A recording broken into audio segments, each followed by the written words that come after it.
પાટણમાં શ્રી નવપરગણા રાવળ સમાજ વિકાસ મંડળના નેજા હેઠળ સિદ્ધપુરના લુખાસણ ગામે રાવળ સમાજની મહિલા કેસરબેન હત્યાના હત્યારાને પકડી કડકમાં કડક સજા કરવાની માંગ સાથે આજે ગુજરાતભરના રાવળના ભાઈઓ બહેનો સિંધવાઈ માતાજી મંદિર ખાતે એકત્ર થઈ રેલી કાઢી પાટણ કલેક્ટર અને જિલ્લા પોલીસ વડાને આવેદનપત્ર આપી હત્યાના આરોપીને ઝડપી લેવા માંગ કરી હતી।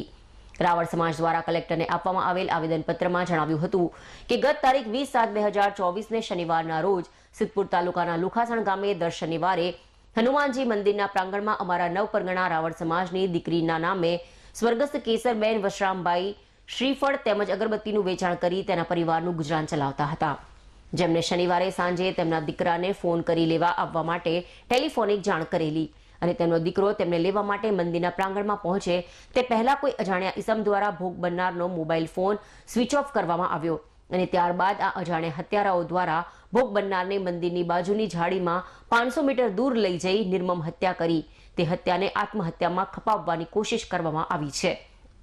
આ બનાવ બાબતે થોડાક સમયમાં નજીકના પોલીસ સ્ટેશનમાં જાણ કરવામાં આવી અને તે બનાવની આખી રાત કેસરબેનની શોધખોળ બાદ બીજા દિવસે સવારે ભોગ બનનાર કેસરબેનની લાશ ગળે ફાંસો ખાધેલી હાલતમાં જમીન પર બેઠેલ સ્થિતિમાં મળી હતી। આ બધો ઘટનાક્રમ જોતા બનાવ પ્રથમ દર્શનની રીતે હત્યાનો હોય તેવું જણાઈ આવે છે અને આ બનાવને 10 દિવસ જેટલો સમય વીતવા છતાં હત્યારાઓ હજુ સુધી પોલીસ પકડથી દૂર કેમ છે? શું પોલીસ આ બનાવ બાબતે નિષ્ક્રિયતા દાખવે છે?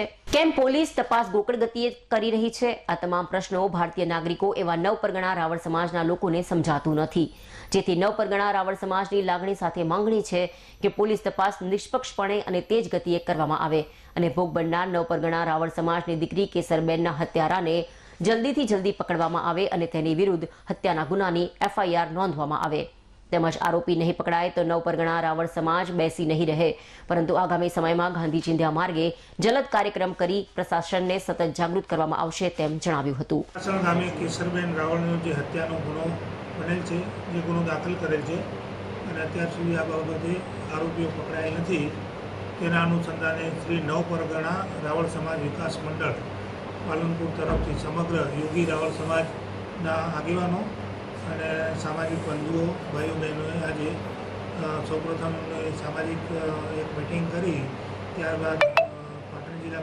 કલેક્ટર સાહેબ અને પાટણ જિલ્લા SP સાહેબને આરોપીઓ સત્વરે પકડાય યોગ્ય અને ઝડપી તપાસ થાય એ બાબતે આવેદનપત્ર આપેલ છે।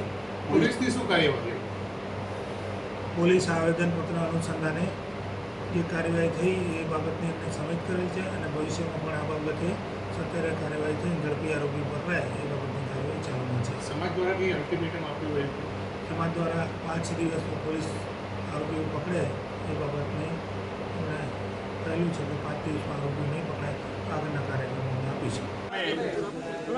કેસરબેનની હત્યાનો જે બનાવ બન્યો છે એ બનાવને અમે વખોડી કાઢીએ છીએ। આજે આખા ગુજરાતમાંથી તમામ રાવળ સમાજ અહીંયા એકત્ર થયો છે। અત્યારે અમે પાટણ કલેક્ટર સાહેબને આવેદનપત્ર આપ્યું છે। હવે પછીનો અમારો પ્રોગ્રામ પાટણ DSP સાહેબને આવેદનપત્ર આપવાનો છે। જ્યાં સુધી કેસરબેનના હત્યારા નહીં પકડાય ત્યાં સુધી આ સમાજ ચંપીને બેસવાનો નથી અને સાચા હત્યારાઓને પકડવા જોઈએ। અમે જો કદાચ અમને અહીંથી ન્યાય નહીં મળે તો અમે ગૃહમંત્રી જોડે જઈશું, ત્યાંથી પણ ન્યાય નહીં મળે તો ગુજરાતના મુખ્યમંત્રીને પણ રજૂઆત કરવાના છીએ। અમારી એક જ માગણી છે કે કેસરબેનના હત્યારાને તાત્કાલિક પકડવા જોઈએ। બીજા ગુનાઓમાં જો તાત્કાલિક હત્યારાને પકડવામાં આવતા હોય તો અમારા કેસરબેનના હત્યારાઓને અત્યાર સુધી કેમ પકડવામાં નથી આવે, અમારો આખા સમાજનો પ્રશ્ન છે। તો સરકારને મીડિયાના માધ્યમથી અમે જણાવવા માગીએ છીએ કે તાત્કાલિક કેસરબેનના હત્યારાઓને ઝડપી પાડી અને કેસરબેનને અને રાવળ સમાજને સાચો ન્યાય અપાવે એવી વિનંતી છે।